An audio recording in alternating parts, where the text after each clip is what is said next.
So I had the pleasure of meeting Jim in 2012, 2011. We were looking at raising money from Excel.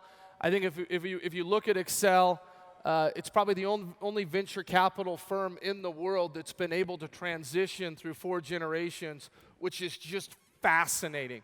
You know, and to Jim's credit, he had the foresight not to name it Swartz and Patterson. We tried. You tried. Named it Excel, and if you look over the last couple of years, Excel's returned more venture capital than anyone else, which is pretty phenomenal. With investments like Atlassian, Etsy, Lynda.com, you can just go on and on. Not to mention the $11 million they put in Facebook and cashed out $10 billion for their LPs. Right. All right, that's pretty cool. A lot of people did really well, a lot of institutions, a lot of nonprofits there. Did you invite me in that one? Yeah.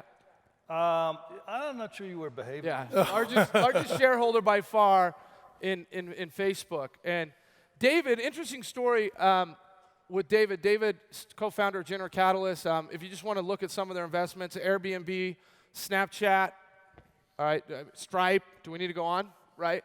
So I met David a couple years ago. I was so fascinated because I don't meet many Jews who want to become Mormon, and so this was like a great start. I met him at the top in Wyoming, and I said I'm from Utah, and he asked me, and I'm going to let David tell this story of someone I knew, and he was so excited. And we just talked about Utah, and it fits in perfect with everything that's going on here. So I'll let David tell a little bit of the story how we met. Okay. Well, there's a other sub-story that you need to know about, which is that for Jim and I, we're here today because we want to be part of this, but we're also filmmakers at Sundance, and Jim will talk about that in a second. And for every year, Jim has always invited me out here. And every Friday morning of Sundance, which is tomorrow, Jim and I spend the morning together, and we talk about our year. But in 2012, Jim ran out of the house early because he had to go to Utah to go to a meeting, to Salt Lake City to go to a meeting. And I said, why don't I come with you? Oh, no, you can't come to this one. He was coming down to meet you. So I should have, that's a classic example. I should have gotten on the bus early, and I would have maybe been your partner and not just your friend, which is a fantastic thing. So when Ryan asked us what we want to talk about today, I said one of the things that is a tremendously powerful idea that all of us can share, whether we're entrepreneurs, wannabe entrepreneurs, business leaders, educators, is about mentorship. And I'm going to tell you in 10 minutes, 2 minutes, why mentorship is really important. And Jim is my mentor in many ways in life, which we'll talk about. But the story that Ryan's referring to is that my best friend and I started a company in my basement, which we grew to be the largest travel company in the United States, $1 billion in revenue. And nobody would give us money because, as Jim would say, I was uninvestable. Now I've cleaned my act up, I've showered, I've shaved, I look a little bit better in these days. But at the time, we weren't exactly the type of entrepreneurs that venture capitalists were going to back. A, we didn't have any idea what we were doing, small problem. B, no business plan or mission. C, no management. And D, had no idea what the numbers meant. I think most people would say I still don't. But one guy believed in us, and one guy believed in us when things were bad. It's easy to have somebody believe in you when things are good, but when things are bad, that's when you really learn a lot. And that guy was a guy who grew up here in Utah. His name is Gary Crittenden, who I think some of you know. And 20 years ago, had Gary not lent me $250,000 when we were in dire straits, the business that we ended up building to $1 billion in revenue, and the rest of the story would not have happened. So the point that Ryan's making about me wanting to trade my Judaism for LDS only was the fact that when I went to Gary and said, you saved my life and you set this business up forever for me, what can I do to pay you back? And he asked me to make a donation to the church. And not in his honor, but in honor of young people starting businesses. And I was just so empowered by that thought that when you and I talked earlier last year when we met, that was the story I wanted to tell you. A mentor who believed in us in times when it was hard to believe, who reached out, who helped us, who really showed not only generosity, but really strong belief in what we were doing, and then the cycle continues. So it was very powerful for me. And this is what we want to talk about today. Rather than talk about tech and investing and all of these things, you know, you guys have set up this model and you still maintain this kind of mentor-mentee. And then I know from talking with you, you've got all of these young kids that you're mentoring. And, you know, we got off the stage earlier today and we talked about how we're all trying to help each other. And this doesn't have to just be entrepreneurs. It can be anything. Everyone needs this. So, Jim, I want to ask you a little bit about your career. I mean, I've seen how venture capitalists cannot transition once they leave firms. And I've seen your firm have the best years ever post-Facebook. Not best years ever. Well, pretty close, right? I mean, I look at what you guys are investing. It's phenomenal. And then I see how your firm speaks of you. Now that the founder's not there all the time. And it's just phenomenal, the legacy. Talk to me about your philosophy and how you set this up and you structure, because you've not only been successful there, you've been successful, you have 6 documentaries at Sundance from something you created here. You just gave $30 million to Carnegie Mellon to set up something there. Everywhere you go and live, which by the way, Jim lives up here in Park City a lot of the time, which is great for us. And by the time the weekend's over, we're going to have David with a place up there, we promise, because that's part of the mission, relocating someone to Utah. We're going to start there. We're going house hunting. Tell us about your philosophy on this, and I'd love to just have you two riff about this, because I think it's something that we can all learn from. Well, there's a lot to talk about. I think that, let me start by just the firm and Facebook and all that. We're known for that, but you know, I like to think about the 200 or 300 or 400 companies, whatever, that we've taken public, that we've made multiples of money on, and we have a process and a system and a group of people that are trained in a way to produce these kind of results over a long period of time.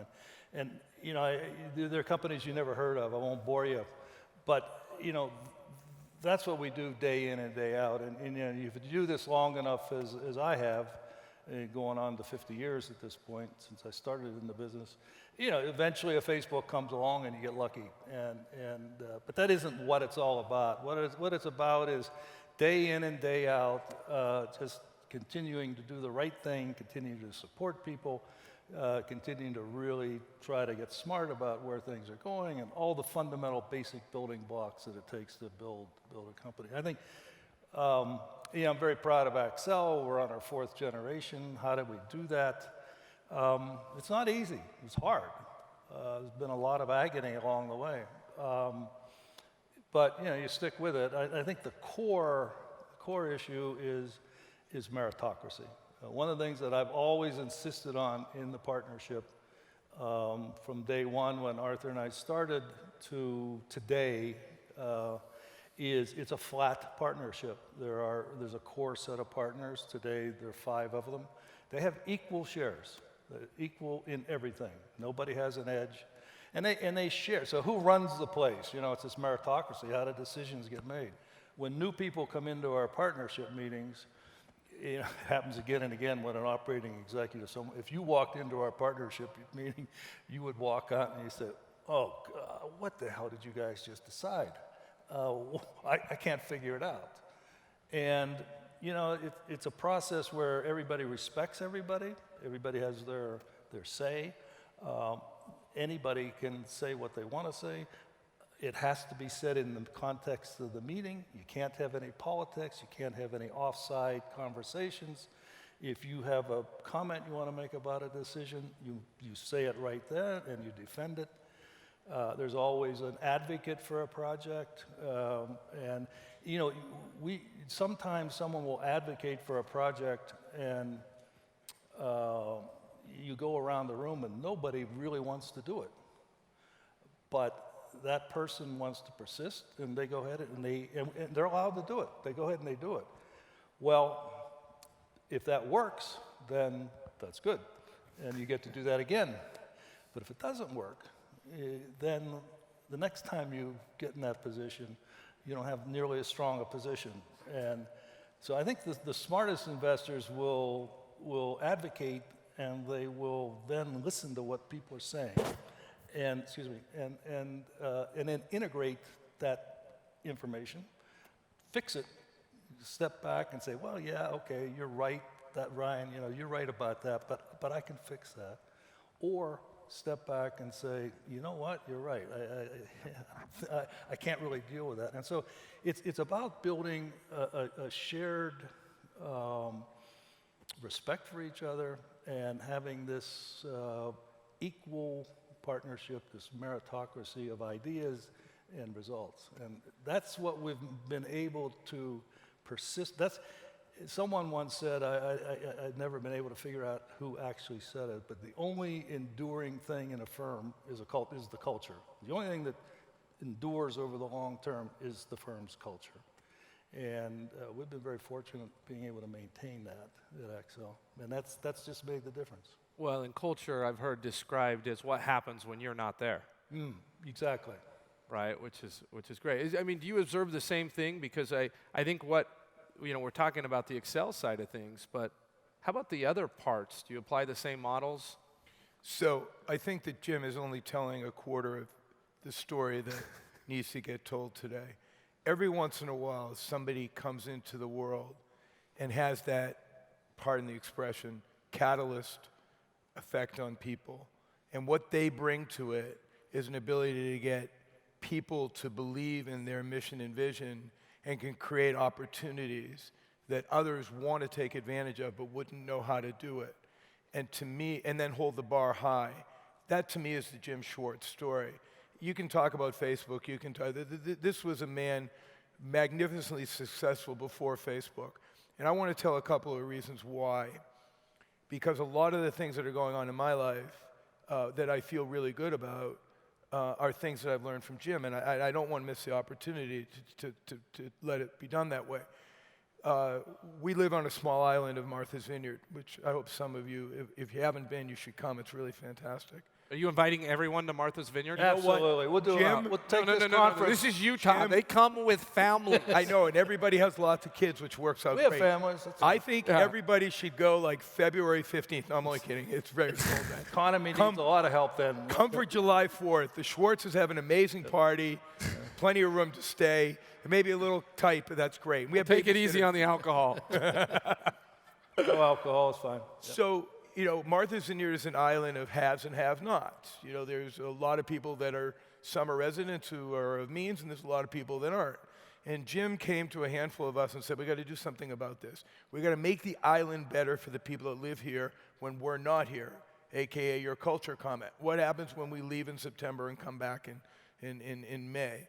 And Jim got a dozen folks together and said, let's take over the YMCA and build it and make it the kind of the center ground for the island all months of the year. And then the second thing is we have kids that want to go to college on the island.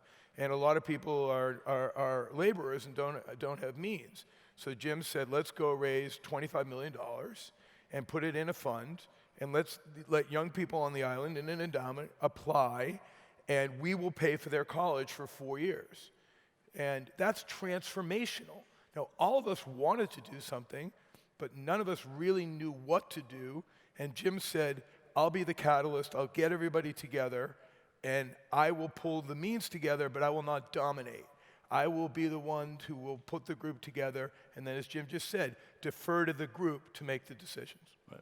Number two, we're here in Sundance, and Sundance is a fabulous program, and I know you're all busy doing tech, but if you get a chance to go out and watch some movies, that'd be great. Jim said the way that we do venture capital... Are you inviting everyone to go watch the movies too? Jim also has a very has lots large of house at his Deer house. Valley, plenty of room for everybody. Babysitters there too. Please come this afternoon.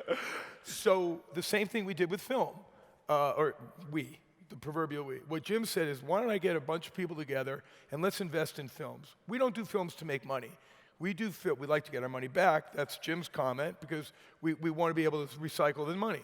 But we want to make films and tell stories. So if we look at the films that we are making this year, just as an example, it's a film on how doping It has ruined the Olympics. It's a movie called Icarus. It outs the Russians for cheating in the Olympics.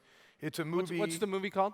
Icarus. Icarus. Icarus, the Okay. Greek god who flew too close to the sun. And The original name of the movie was Russian Roulette, but we felt that was a little close to home. Okay? And We have another movie called Ben the Ark, which is about Paul Farmer, the man that saved the world from Ebola and malaria, and his story about how he used community health care. We have a movie called Trophy, which is how to eliminate hunters killing elephants for their tusks. But the point isn't the movies that get made. It's the fact that of the 15 movies that are playing at Sundance this year in the documentary category, 3 are movies that came out of this group that Jim started. Brought 6. Yeah. That's venture capital. I forgot 3. But 6 movies out of 15. But it's better than that. We've got the best people in the world working with us. So Jim put a group of people together, got a great leader to run it, not him, a guy that really knew what he was doing, not that Jim doesn't, but could run it full time, and gave 40 people a chance to invest and build and create movies that can change the world. The point isn't that it was his idea.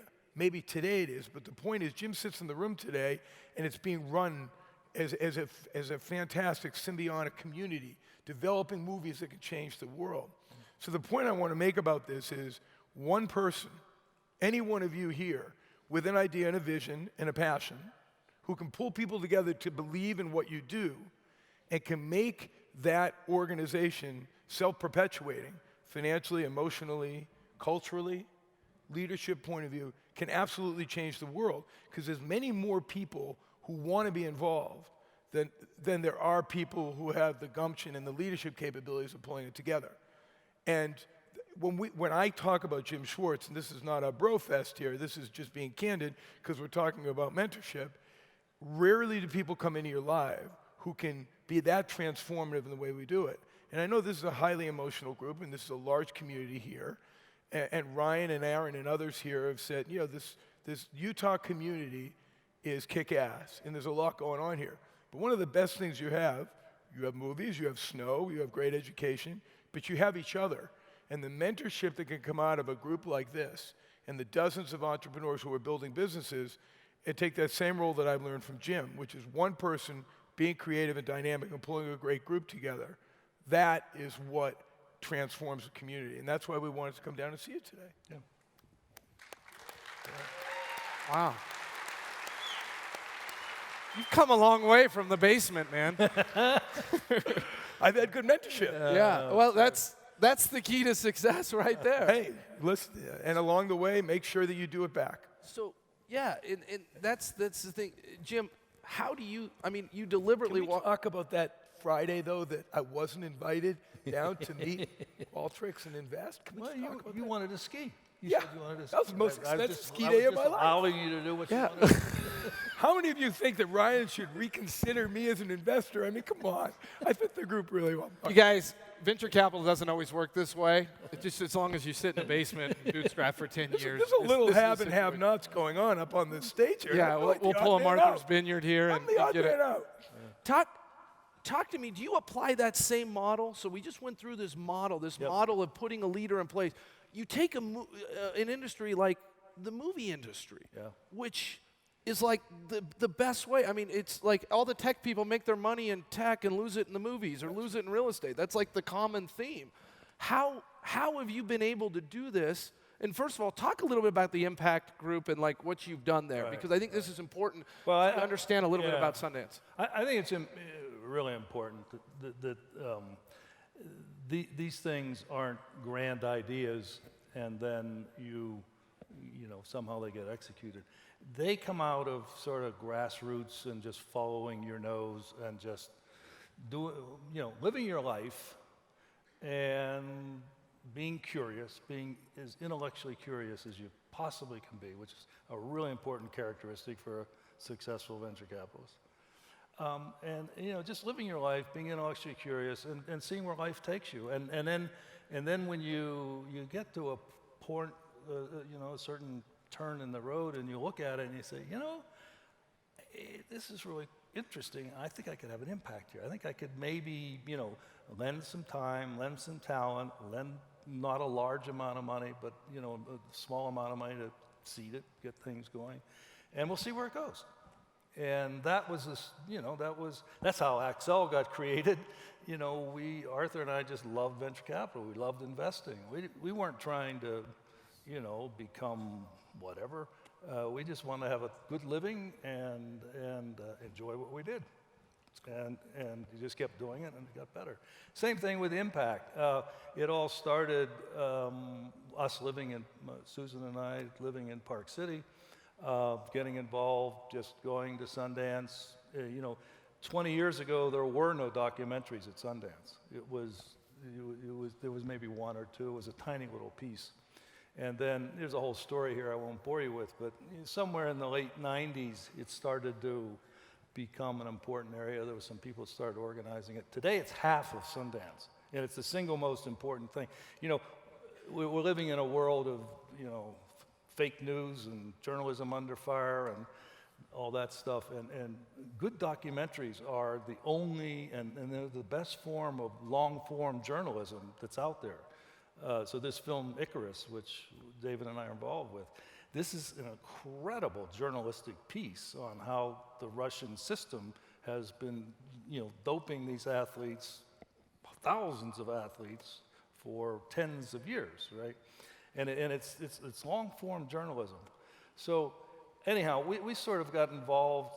I saw that starting to evolve, and we helped one film that became very successful called Born into Brothels, which a local lady named Geraldine Dreyfus produced, and we helped finance that. And at the end of that, we said, we should try to find a way to do more of this. This is fun.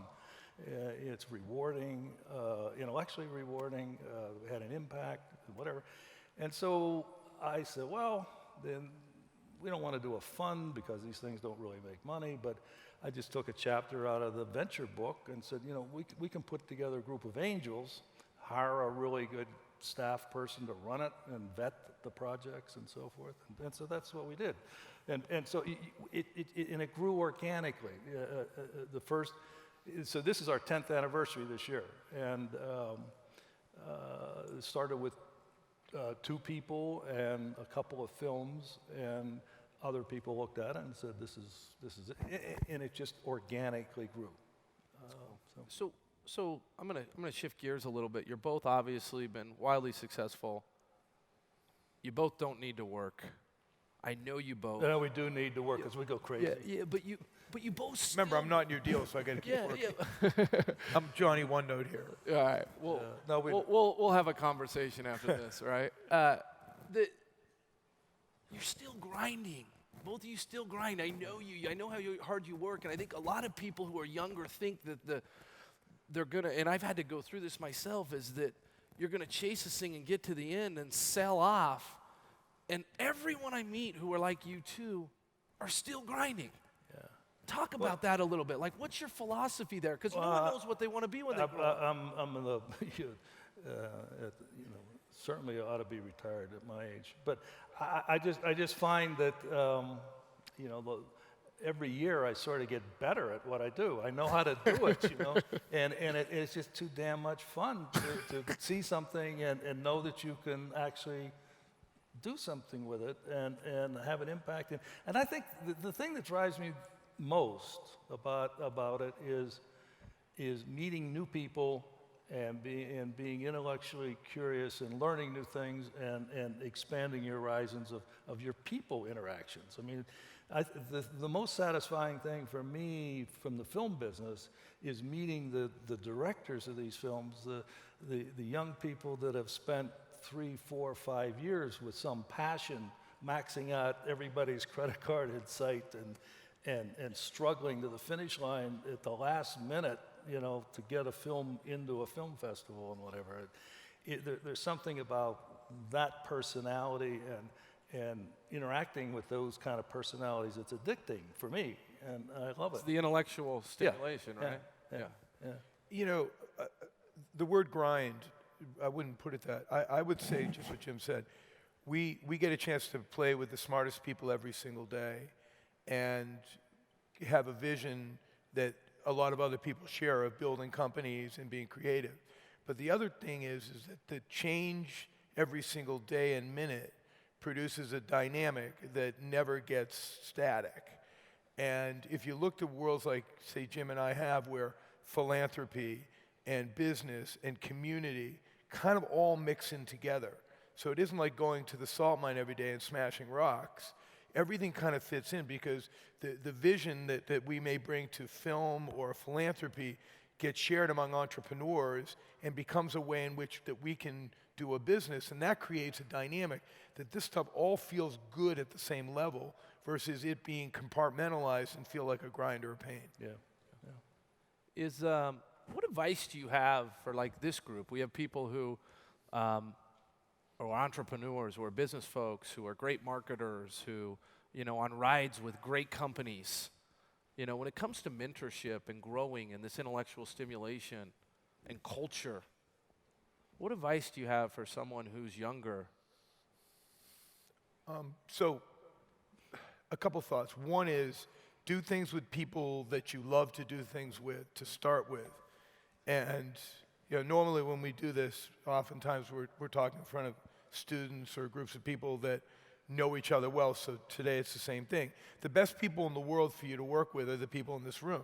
They're people you know and trust, and the firepower that those relationships bring is tantamount to building companies that are going to be successful. So one is doing it's like marriage or friendship. Sometimes they're the same thing, most of the time we hope. But when you're doing things with people that you love and will take care of you and have your back, you eliminate a lot of the risks of failures in life. Jim and I probably would not describe failure as a business that didn't work out. Failure would be not going for it and doing what you really wanted to do. Yeah. And the first way to de-risk it is do it with people that you love and trust and want to do it with. And then the second thing is, most businesses that have been built by people are because they wanted to do something. They had an idea that they wanted to do. They didn't wake up one morning and say, I need to start a business because I hate my job. So the most lowest hanging fruit for ideas are the things that you really love to do. It could be food, it could be entertainment, it could be skiing, it could be technology, but anybody that's going to be successful at anything has to love what they do. And I would start with the right people around you and the right idea that you could be passionate about, and then let the rest take care of itself. Yeah, I would, echo exactly what David said. I'd sort of take just a slightly different angle. Always be around people who are smarter than you are and that you can learn from. Which is hard to do because I find it easy. That's what somehow in my life, as I grew up and I reflect back on my career and whatever, I always was able to figure out who the smartest guy in the room was and end up, attaching myself to him. That's why I. So you're viewing him as a mentor and he's learning from you.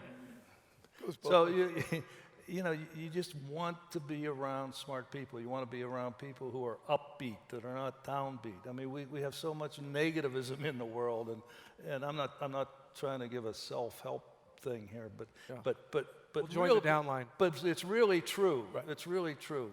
Surround yourself by people that you can look up to, that you respect, who are smarter than you are, and who can teach you. Can I add two other things to that? I agree. Don't be worried about having people around that know more and are smarter than you. That's not a negative about you. It's a positive about you, that you can attract those kinds of people. And that should not be intimidating. And one of the greatest things in the world to do is listen and sometimes ask, please explain. That's a lot more fun than talking about yourself because you already know yourself. The second thing is be curious. And that, to me, if I was looking for anything that turns me on about people, it isn't raw horsepower. It's people that are curious, they want to learn. And if you look around, I asked you all this question, at the people that you love and respect the most, one trait, so obviously they're empathy and they have generosity and they're kind, but I would dig a little bit deeper in the scale a little bit. A lot of those people are curious too. They want to learn, they want to know, and that yearning for knowledge and understanding is a very powerful thing. And when you can surround yourself with people who are curious and they make you more curious, life opens up a little bit more. I would have never thought 5 years ago I would have been sitting on a stage talking to you all about this, producing films here at Salt Lake in Sundance. But I was curious, and when Jim talked about it with us and my wife, I said, I would love to do that. So be open-minded to things. That's what creates opportunities and creativity. All right. Two more questions. First, I've heard some crazy stories about this documentary. Oh. What's the craziest thing that happened while you were filming this? Oh, wow. There were a bunch. Well, Because it's a pretty hot topic over there. yeah, so maybe some thoughts here. First thing is this, and you know what? It's like a meatball question to ask, because okay, I'm gonna tell the story. Yeah, don't hold back. So We can handle Jim it. is my mentor, my partner. I'm a biker. Okay, I'm blessed that I run the largest bike event in the world for cancer. I've raised $575 million net that we've donated. Okay, Jim's one of my sports. It's called the Pan Mass Challenge. If you ever want to come to Boston, stay in Jim's house. You can ride with me. So because of that, we saw a biking movie, Jim and I, and it was the craziest idea in the world. This was Supersize Me for biking. It was a guy that rode 1 year in the Haute, H-A-U-T-E route, which is the 7 hardest climbs of the Tour de France, and undoped. Every day we monitored him, filmed him, and then the next year he did the exact same training and racing on dope. EPO, human performance enhancing So drugs. you doped him like a lab rat. We doped him. He doped himself. David did. Now Jim's pushed away from me. Who is this guy next to me? I've never met him. I met him in the lobby These are of the human Ice beings. Palace, of the Salt Palace, whatever. You're like the arsonist firefighter. Right. So then we send this guy to race for the second time in the Haute route, and the results stunk. They weren't good. He didn't do that much better doping than he did undoping. So now Jim and myself and the filmmaker are sitting there trying to figure out, what do we do? One of the great things in life is the pivot. And a pivot is a euphemism for, oh darn, it didn't work the first time, we need a plan B. And part of leadership is don't let anybody know that the pivot wasn't the plan. Oh, I knew this was going to happen, we're just going to pivot. And the filmmaker, not feeling badly, big point here, that the first part of the film didn't work out, said to Jim and I, oh, I have an idea. Jim says, I can't imagine what this guy's going to say. And the guy goes, I'm going to go to Russia, where I know a guy that's been helping me with my doping protocol, and let me go see the way the Russians dope. And that pivot turned the movie into probably the most powerful documentary of the last several years. The rest of this you'll have to see. But what you really want to know is that on a May 7th, 2016, simultaneously, the New York Times ran the largest article that it ran, non-political, about last year, and 60 Minutes ran a piece at the same time, with the same weekend, outing the Russians for the horrible behavior they had in Sochi and in London and in Beijing. And now this movie has been transformative at a time. Now this is crazy, right? Crazy. Tomorrow this film is premiering at 11:30 in the morning at exactly the same time as Trump will become the 45th president. So that's the pivot in the dynamic. And I think Amazing, the huh? craziness. And we're all going to watch the film. Watch the movie, don't watch the movie. So it's, it turned into this. There was this fun project which turned into an incredibly serious project overnight. And I'm sorry, I left out one punchline. yeah, When you and I first talked about the film, Jim does not love biking as much as me. And Jim said, you know what, let's do it, because who knows, this turned out. So part of it is passion and curiosity, and part of it is good old-fashioned gut instinct. Let's get on the road together and make something happen. And sometimes you just have an instinct on things. And I tell you what, Jim didn't wake up that morning saying, Fialkow's going to come and I'm going to and he and I are going to do a biking movie. But what he said is, this is a good enough idea. Let's get started. Right? Yeah, Absolutely. exactly. And so the lead character in the film, as you'll see, and by the way, this has been the subject of, I think, Well, that's interesting. Who are you going to say is the lead actor? 16 or 18 front-page New York Times articles. It's gonna. We're told it'll be front page of the LA Times tomorrow. The film. How do the Russians feel? The Russians. Well, this is where I was going to go. So Gregory Rodchenkov, who Check your car before you go home today. Ran Have somebody start the car for you. ran the testing laboratory in Moscow. I won't tell the whole story, but anyhow, there was a whistleblower, a young woman, Russian track star, who wrote 200 or 300 emails and letters to WADA, the World Anti-Doping Agency. They ignored her. And finally, a German documentary filmmaker put her on TV, and the whole thing started to cascade from then. And we're in the middle of our film when this broke, and Gregory is the director of the lab. He's in the middle of it. He's now under indictment. And so we're having these Skype calls with him, and all of a sudden, he said, I got to get out. Two of his associates, his closest friend who ran the other lab in town, and another guy met untimely deaths. One heart attack at 50, which is totally bizarre, and the other was run over by a snowplow. Within 2 weeks. He said, I got to get out of here. We sent him an airplane ticket, brought him to LA, and then he brought all his computer files with it. We have evidence. There's thousands and thousands of emails and pieces of evidence, you'll see, that have Crazy stuff. The leaders of Russia, Putin, Murtko, the next guy, fingerprints all over it. And so now at the same time, when he arrived, our good, well-meaning FBI decided to knock on his door and said, we want to talk to you. We want to subpoena you. We want to put you before a grand jury. We want to throw you in jail because we think you might have done something to Americans too. So we had to get lawyers and whatever, and we kept him out of jail. And he's now in the FBI Witness Protection Program. The Russians were trying to come after him while he was here, and so it's still a journey, and it's going to be. It's going to be interesting. Wow, this is super cool. So as we finish up, I'm going to ask you guys two things. Okay, how are you going to help with Silicon Slopes next year? Okay, you have a year to think about whatever you need. Yeah. Whatever we need. Yeah. Besides taking everyone to their backyard barbecue, right? Well, I just say I came to Utah in 1984 to go skiing at Park City and fell in love with Utah and Park City.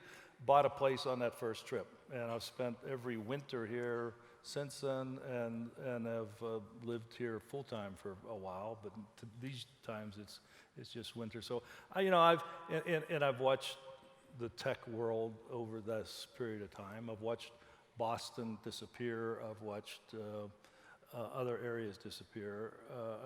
We have a global presence, so I'm familiar with what's going on around the world.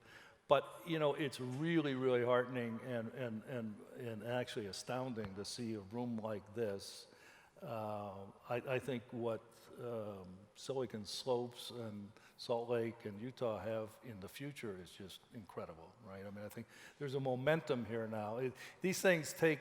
I guess what I'm trying to say is I've watched this for 20 or 30 years now. It's slow, but it's accelerating now. It's really, really accelerating. It's really ramping, and I think the future is very, very bright for a whole lot of reasons, which all of you know. It's a great place to live and raise a family, and there's incredible talent here, and I think the future is very bright. So we're happy. I'm happy. I don't know about him, but I'm very happy to be part of it. Yeah. Well. Look, you are two of the busiest people at Sundance right now, and for you to take time and drive down here, let's give it up for these guys. Thanks, man.